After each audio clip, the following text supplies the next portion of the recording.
Class 12 semester 3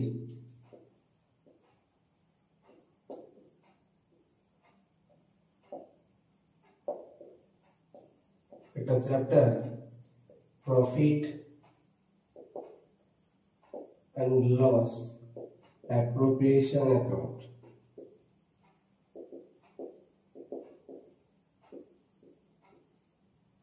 এর basic যে concept বা রুলস আছে সেটা আজকে আলোচনা করা হবে। প্রফিট লস অ্যাপ্রোপ্রিয়েশন অ্যাকাউন্ট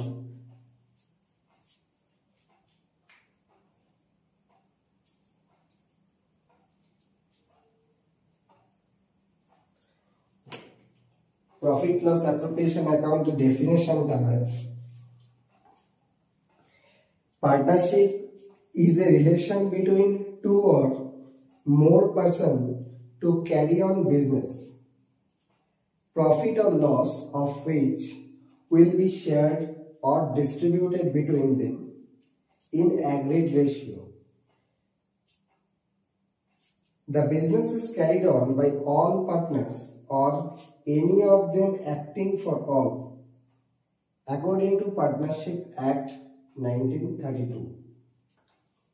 তা বলেছে partnership is a relation between two or more person. Partnership business হতে গেলে মিনিমাম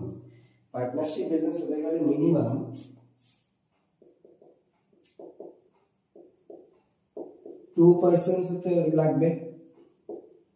দুজন মানে একজনের পার্টনারশিপ বিজনেস হয় না, ওটা এক মালিকের ব্যবসা যেটা হয় সেটা soul প্রপার্টিশিপ business.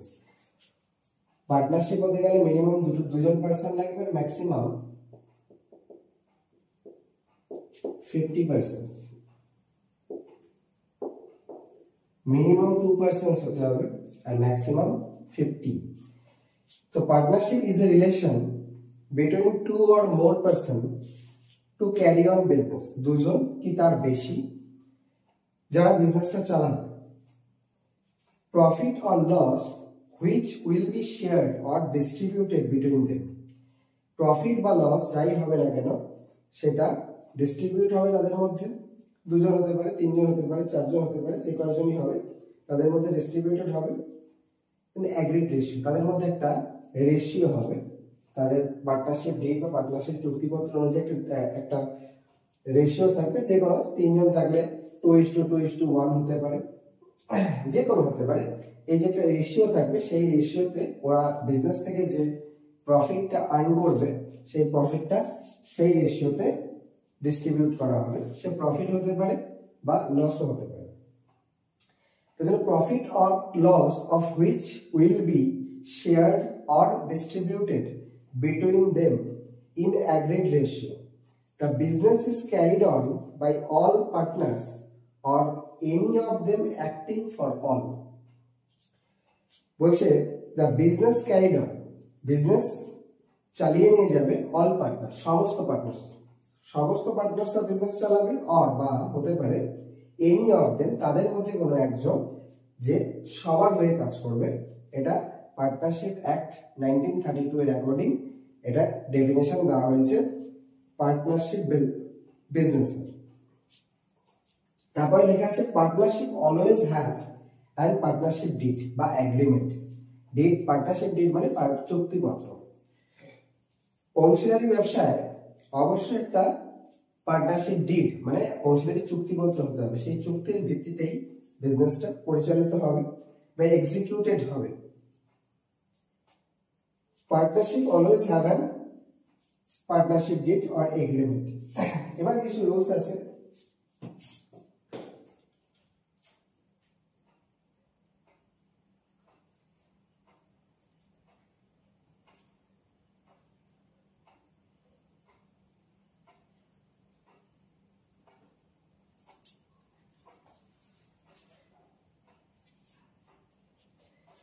Rules applicable when there is no partnership deed, যখন চুক্তিপত্র অনুপস্থিত থাকে বা থাকে না তখন আমাদের কিছু নিয়ম আছে, সেগুলোকে আমাদের এই পার্টনারশিপ প্রফিট লস অ্যাপ্রোপ্রিয়েশন অ্যাকাউন্টে আমাদের দেখতে হবে।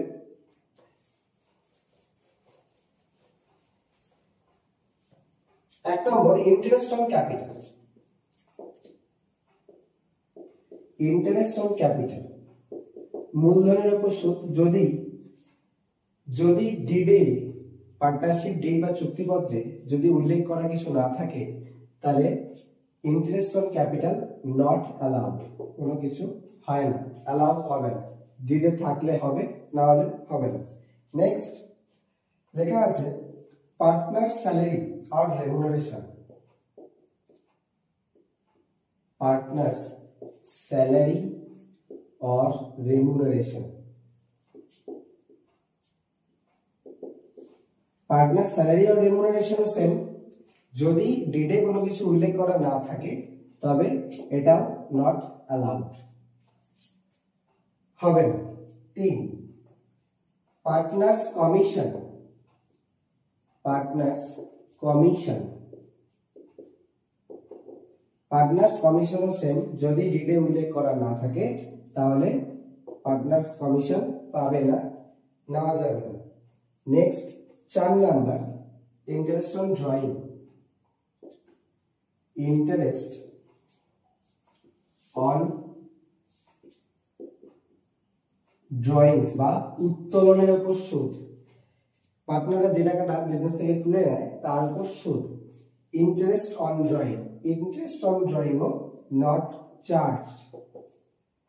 যদি ডিডে উল্লেখ করা না থাকে তাহলে ইন্টারেস্ট অন ড্রয়িং ও চার্জ করা যায় না। তার মানে এখানে যে কটা বলা হয়েছে, interest on capital not allowed, ডিডে যদি না থাকে, যদি অনুসারে ডিডে কিছু বলা না থাকে তাহলে interest on capital not allowed. Partner salary বা রেমুনারেশন একই কথা, বেতন আর কি, এটাও নট অ্যালাউড যদি ডিডে উল্লেখ করা না থাকে। পার্টনারশিপ কমিশন, পার্টনারদের যে কমিশনটা পায় সেলসেই নরমালি কমিশনটা হয়, তো সেক্ষেত্রে এটাও নট অ্যালাউড যদি ডিডে উল্লেখ করা না থাকে। Interest on drawings, interest on drawing এটাও চার্জ করা যায় না যদি ডিড না থাকে। ডিড না থাকে, ডিড না থাকলে এই চারটেই নট অ্যালাউড। নেক্সট 5 খুব important. Number 5 interest on partners loan. Loan যদি ডিডে উল্লেখ করা না থাকে, পার্টনারশিপ ডিডে যদি উল্লেখ করা না থাকে তো লোন পার্সেন্টেজ হবে 6% PA, 6% PA. Interest on partners loan যদি কিছু ডিডে উল্লেখ করা না থাকে তাহলে 6% পিএ বছরে, পার অ্যানামে 6%। যদি উল্লেখ করা থাকে, যেটা উল্লেখ করা থাকবে আমরা সেটা নেব। 8% হতে পারে, 10% হতে পারে, যদি উল্লেখ করা থাকে সেটা নিতে পারে, অসুবিধা নেই। যদি না থাকে পার্টনারশিপ ডিডে যদি না থাকে তাহলে এটা 6% নিতে হবে। আর লাস্ট, এটা খুব ইম্পর্টেন্ট, এটা এমসিকিউ হিসেবেও আসবে এখন সেমিস্টার, যেহেতু সব ফার্স্ট সেমিস্টারটা পুরোটাই MCQ. Profit sharing ratio. Profit sharing রেশিওটা যদি ডিডে উল্লেখ করা না থাকে সেক্ষেত্রে equal.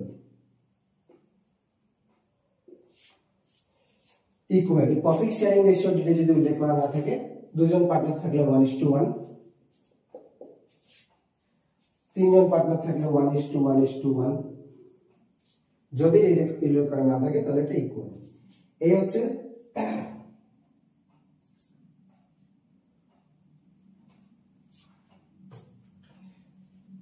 Profit sharing ratio equal. তাহলে পার্টনারশিপ ডিডে যদি না থাকে, পার্টনারশিপ ডিডে উল্লেখিত না থাকলে interest on capital not allowed, partner salary or remuneration not allowed, partners commission not allowed, interest on drawings not charged, interest on partners loan 6% PA, and profit sharing ratio equal. সবার মধ্যে ভাগ করে দিতে হবে same রেশিওতে।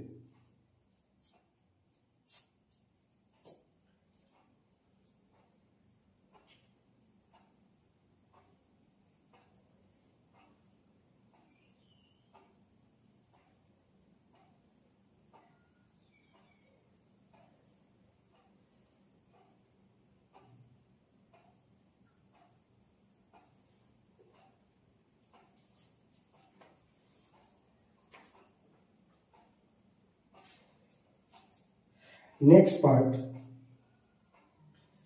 Profit and loss appropriation অ্যাকাউন্টে কি আমাদের করতে হবে? Profit and loss appropriation account. Profit and loss appropriation account বলা আছে it is a nominal account. It is a nominal account prepared at the end of financial year. কোনো একটা financial ইয়ারের শেষে করা হয় বাই পার্টনারশিপ ফার্মের দ্বারা। এটা একটা নমিনাল অ্যাকাউন্ট। নমিনাল অ্যাকাউন্টে কি হয়? সমস্ত খরচগুলো, সমস্ত এক্সপেন্সেস অর লস যেগুলো হয়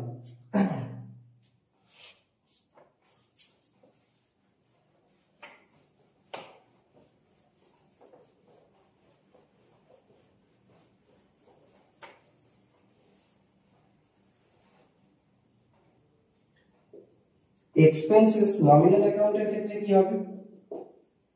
নমিনাল অ্যাকাউন্টের ক্ষেত্রে এক্সপেন্সেস অর লস যা হবে সেগুলো ডেবিট হয়, আর ইনকাম অর গেইন যা আছে সেগুলো ক্রেডিট হয়। এটা নমিনাল অ্যাকাউন্টে হয়। তো এটা একটা নমিনাল অ্যাকাউন্ট, মানে সমস্ত খরচগুলো ডেবিট হবে আর সমস্ত ইনকাম যেগুলো আছে সেগুলো ক্রেডিট হবে। It is a nominal account prepared at the end of financial year. এটা অর্থ বছরের শেষে হিসাব করা হয় বাই পার্টনারশিপ ফার্মের দ্বারা। After preparation of profit and loss, অবশ্যই প্রফিট অ্যান্ড লস হিসাবের পর।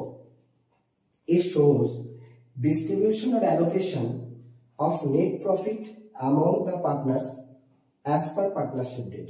এটা দেখায় যে ডিস্ট্রিবিউশন বা অ্যালোকেশন, যে পার্টনারদের মধ্যে প্রফিট বা লস সেটা কি হারে বন্টন করা হবে সেটা partner according to partnership did অনুযায়ী কিভাবে বন্টন করা হবে সেটা অ্যাপ্রোপ্রিয়েশন মানে ভাগ। তো যে প্রফিট এন্ড লসটা হবে সেই প্রফিট এন্ড লসটা পার্টনারদের মধ্যে ভাগ করে দেওয়া যে অ্যাকাউন্ট সেটাকে বলা হয় প্রফিট এন্ড লস অ্যাপ্রোপ্রিয়েশন। এটা first part, basic concept and then format. তারপরে কিছু ইম্পর্টেন্ট নোটস আছে। ইম্পর্টেন্ট নোটসের মধ্যে first commission and second interest on drawings. শেষ।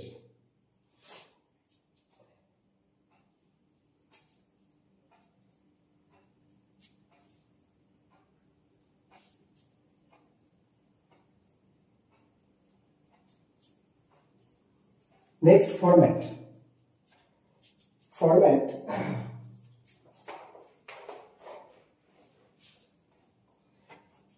Profit and loss appropriation from a PL account. PL appropriation account.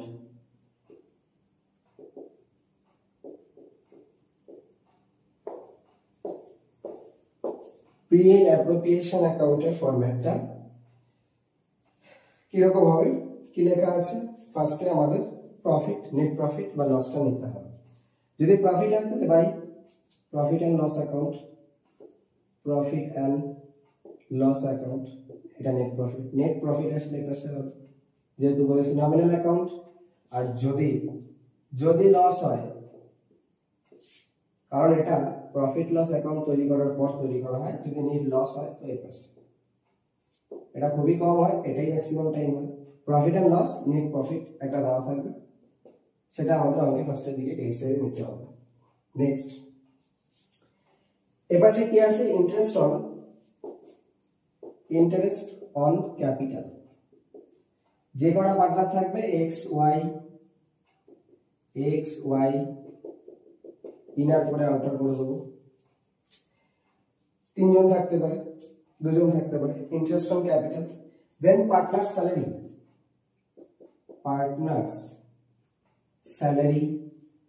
বা remuneration,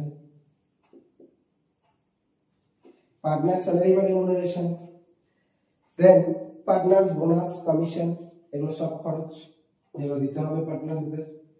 partners bonus বা commission,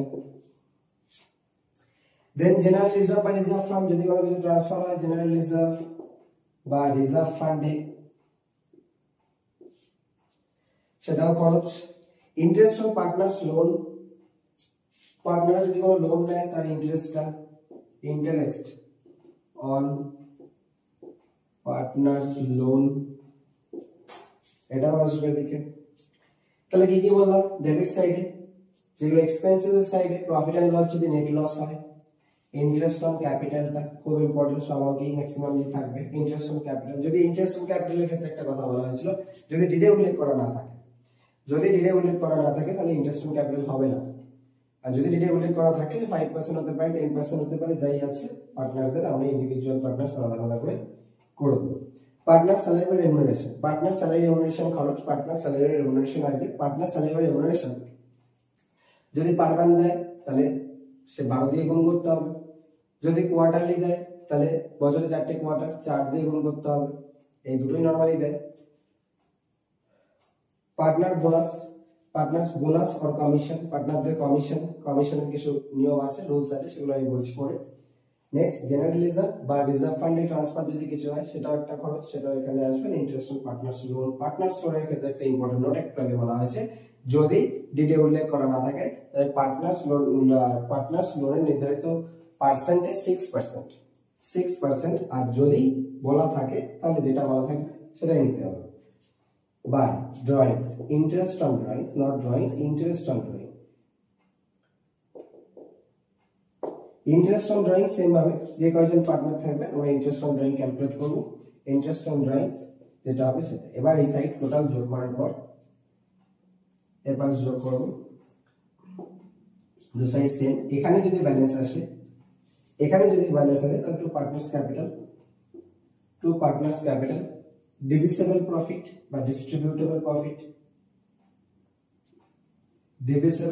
বেরোবে। যদি এই পাশে আসে তাহলে by partners capital account divisible loss, যদি এই পাশে আসে। এই হচ্ছে ফরম্যাট পিএল অ্যাপ্রোপ্রিয়েশনের একটা নরমাল জেনারেল ফরম্যাট।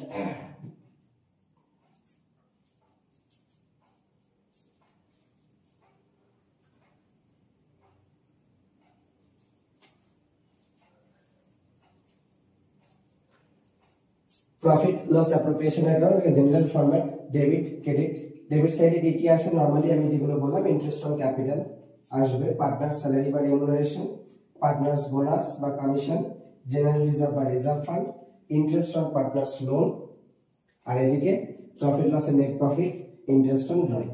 এই যেগুলোতে রাইট দেওয়া আছে সেগুলোই নরমালি বেশিরভাগ অঙ্কে আসে। এদিকে ব্যালেন্সটা যদি এদিকে হয় তাহলে এটাকে ডিভিসিবল প্রফিট বলা হয়, ডিভিসিবল বা ডিস্ট্রিবিউটেবল প্রফিট বলা হয়। এই পাশে যদি আসে ডিভিসিবল লস বা ডিস্ট্রিবিউটেবল লস। ব্যাস, এবার নেক্সট পার্ট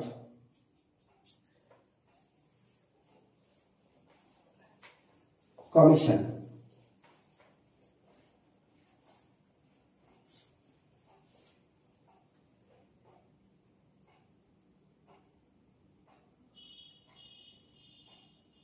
যেটা ইম্পর্টেন্ট নোটস বলে লেখা আছে পার্টনার্স কমিশন। পার্টনার্স কমিশনটা তিনটে জিনিসের উপরে অঙ্কে পার্টনার্স কমিশনটা বার করতে দেয় ডিফারেন্ট টাইপস, তিনটে টাইপস, নরমালি তিনটে টাইপস। এক হচ্ছে অন সেলের উপর কমিশন বার করতে দেয়, অন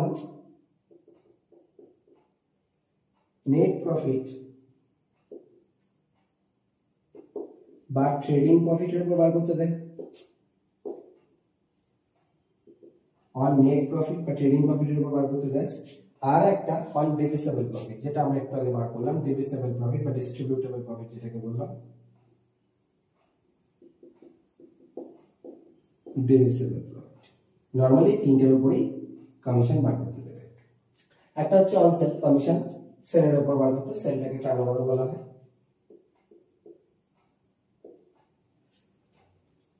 অন সেলস বা টার্নওভারের উপর বার করতে বলা হয়, অন নেট প্রফিট বা ট্রেডিং প্রফিটের উপর বার করতে বলা হয়, অন ডিভিসিবল প্রফিট বা ডিস্ট্রিবিউটেবল প্রফিট যেটা আমাদের পিএল অ্যাপ্রোপ্রিয়েশন করে যেটা ফাইনালি অ্যানসারটা বেরোবে তার উপর বার করতে বলা হয়। ফার্স্ট, যদি সেলের উপর, সেলস বা টার্নওভারের উপরে কমিশন বার করতে বলে সেক্ষেত্রে সূত্র হয় সেল বা টার্নওভার ইনটু যে রেটটা বলে দেবে 10% হলে রেট বাই 100, মানে সেল ইনটু যদি 10% হয়, সাপোজ 10% হলে 10 বাই 100 না, নর্মাল পার্সেন্টেজ মানলে হয়ে যাবে সেল ইনটু রেট বাই 100। এটা যদি সেলস এর উপর বার করতে দেয়, সেলস বা টার্নওভারের উপর, আর সেল অ্যামাউন্টটা তাহলে গিভেন থাকবে সেল অ্যামাউন্টের উপরে জাস্ট রেটটা চাপিয়ে দিলে আমার কমিশন বেরিয়ে যাবে, পার্টনার্স কমিশন আর সেলস বাই টার্নওভার। নেক্সট আসছে অন নেট প্রফিট বা ট্রেডিং প্রফিট। এক্ষেত্রে দুটো কথা। এক নাম্বার হচ্ছে বিফোর চার্জিং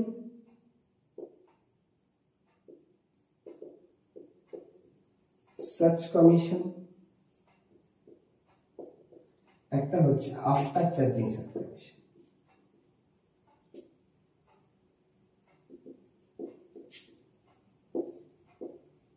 এইটুকু লিখলাম। একটা হচ্ছে বিফোর চার্জিং such commission, একটা হচ্ছে after charging such commission। Before charging such commission যদি হয় সেক্ষেত্রে সূত্র হয় কমিশনের net profit into rate by 100। আর যদি আফটার চার্জিং বলে, আফটার চার্জিং বললে net profit into rate by 100 plus rate. Suppose that যদি বিফোর চার্জিং বার করতে বলে 10% কমিশন থাকে নেট প্রফিটের উপর, তাহলে নেট প্রফিট ইনটু 10% বললে 10/100। আর যদি আফটার চার্জিং, এটা বিফোর চার্জিং বলে, যদি আফটার চার্জিং বলে সেক্ষেত্রে net profit into rate by 100 plus rate. 10% হলে 10/110, 10/110 net profit into rate by. 5% বললে 5/105, 8% বললে 8/108। জাস্ট 100 সাথে রেটটা অ্যাড হয়ে যাবে। এটা হচ্ছে আফটার চার্জিং বলে। এর কথা মাথায় রাখতে হবে, আফটার চার্জিং, বিফোর চার্জিং, খুব ইম্পর্টেন্ট জায়গা। Next divisible profit same case. Divisible প্রফিটও বিফোর চার্জিং, বিফোর চার্জিং ও আফটার চার্জিং।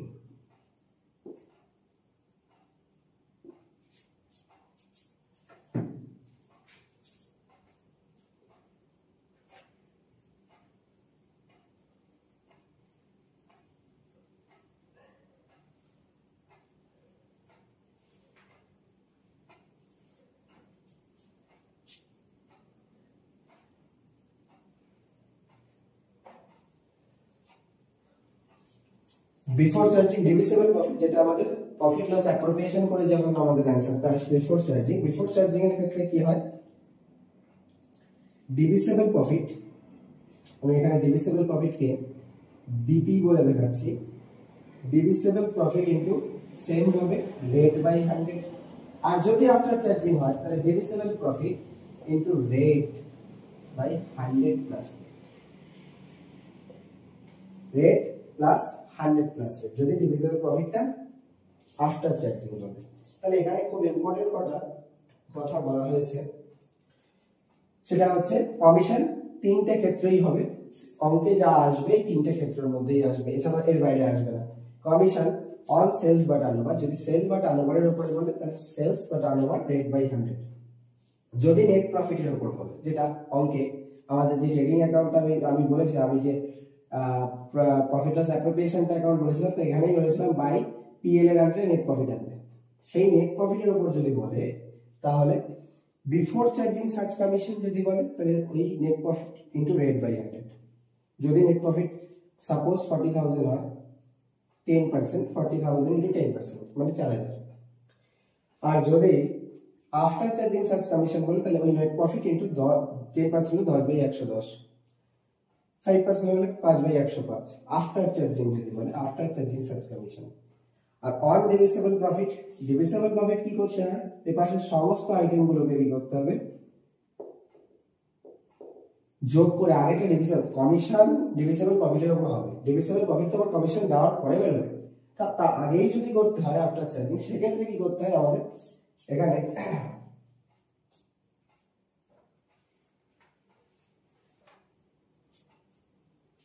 ডিভিজিবল প্রফিট আগে কি করে বেরোবে, ডিভিজিবল প্রফিট আগে বার করতে গেলে কি করতে হবে, টোটাল ক্রেডিট সাইড যেগুলো আছে, টোটাল ক্রেডিট সাইড গুলোকে যোগ করে তার থেকে টোটাল ডেবিট সাইড গুলোকে লেস করে দিতে হবে। টোটাল ক্রেডিট সাইড এর পাশে যেগুলো হবে সেগুলো থেকে যদি ডেবিট সাইডটা লেস করে দিই তাহলে যেটা থাকে সেটাই ডিভিজিবল প্রফিট। যদি বলে ডিভিজিবল প্রফিট আফটার চার্জিং, সেক্ষেত্রে বিফোর চার্জিংও তাই হয়, আফটার চার্জিংও তাই হয়। ডিভিজিবল প্রফিট বার করতে গেলে কমিশন বার করার আগেই যদি ডিভিসিবল প্রফিট বার করতে হয় তাহলে সেক্ষেত্রে কি করতে হয়, পুরো ক্রেডিট সাইড গুলোকে যোগ করে তার থেকে টোটাল ডেবিট সাইডটা বাদ দিয়ে দিতে হবে। বাদ দিলে যেটা হবে সেটা হচ্ছে ডিভিসিবল প্রফিট।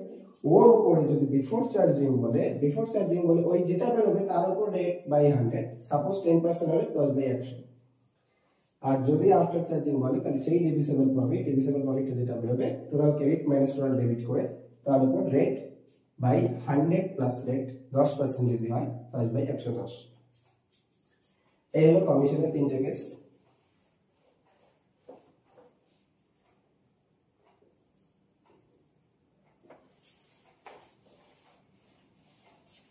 কমিশনের পরে একটি last case, an important case, সেটা হচ্ছে drawing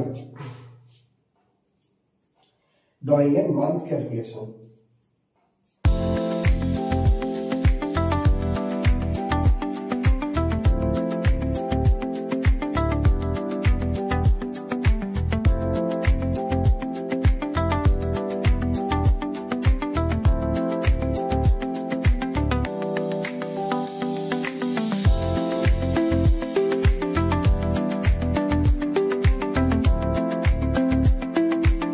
Interest on drawing, next part, and last part, interest on rules এর মধ্যে last, interest on drawings,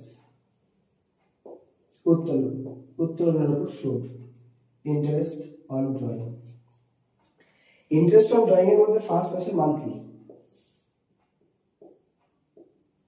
monthly drawing যদি থাকে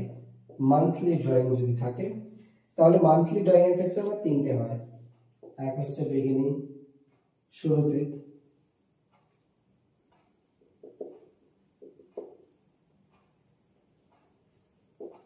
এন্ডে প্রতি মাসের শেষে, এন্ড সি হচ্ছে মিডলে। যদি মান্থলি ড্রয়িং প্রতি মাসের শুরুতে উত্তোলন করে মানে তোলে বিজনেস থেকে, সেক্ষেত্রে প্রতি মাসের শুরুতে হলে আমাদের মান্থটাকে ধরতে হয় 6.5/12, মান্থটাকে 6.5/12।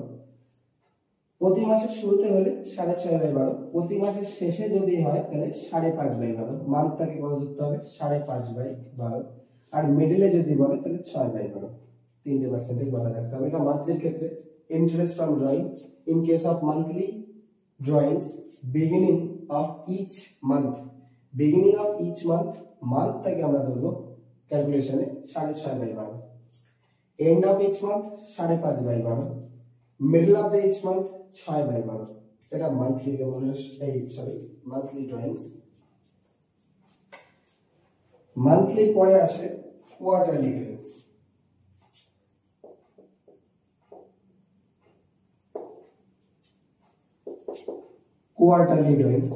কোয়ার্টারলি ড্রয়িংস এর ক্ষেত্রে সেম ভাবে আসে বিগিনিং,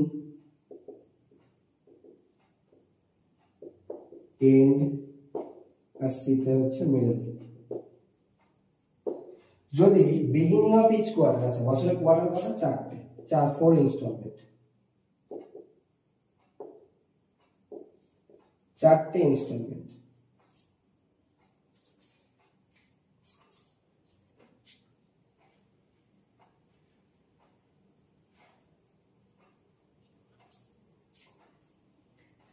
কোয়ার্টারলি ড্রয়িংস এর 4টে ইনস্টলমেন্ট যদি প্রতি কোয়ার্টারের শুরুতে যদি তোলা হয় তাহলে আমাদের মান্থটাকে ধরতে হয় 7.5/12, 7.5/12 প্রতি মাসে, প্রতি কোয়ার্টারের শুরুতে। প্রতি কোয়ার্টারের শেষে যদি হয় তাহলে 4.5/12, তবে 4.5/12। আর প্রতি কোয়ার্টারের মিডলে হলে 6/12, প্রতি কোয়ার্টারের মিডলে হলে 6/12। প্রতি কোয়ার্টারের বিগিনিং শুরুতে, প্রতি কোয়ার্টারের শুরুতে হলে 7.5/12, প্রতি কোয়ার্টারের এন্ডে হলে 4.5/12, প্রতি কোয়ার্টারের মিডলে হলে 6/12। আমরা এমনিও ক্যালকুলেশন করেও করতে পারি, কিন্তু এগুলো মনে রাখলে ডাইরেক্ট যদি আমি এর উপর চাপিয়ে দিই মান্থটা, আগে ড্রয়িং অ্যামাউন্টকে অ্যানুয়াল ড্রয়িং অ্যামাউন্ট করতে হবে। অ্যানুয়াল ড্রয়িং করে সে যদি প্রতি মাসে বিগিনিং হয় তাহলে 7.5/12, যদি এন্ডে হয় কোয়ার্টারের তাহলে 4.5/12, যদি মিডলে হয় 6/12। মান্থলির ক্ষেত্রে সব থেকে বেশি ইম্পর্টেন্ট, কোয়ার্টারের থেকেও মান্থলিটা বেশি ইম্পর্টেন্ট।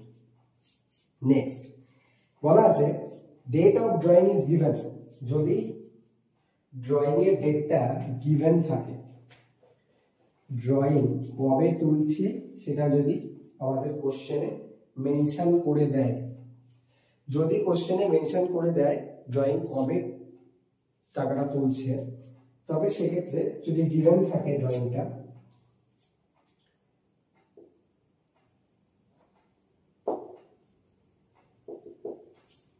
ড্রয়িংস ডেট যদি গিভেন থাকে, ড্রয়িং ডেট যদি গিভেন থাকে তাহলে সেটা যে ডেট থাকবে তার অ্যাকর্ডিং টু ডেট।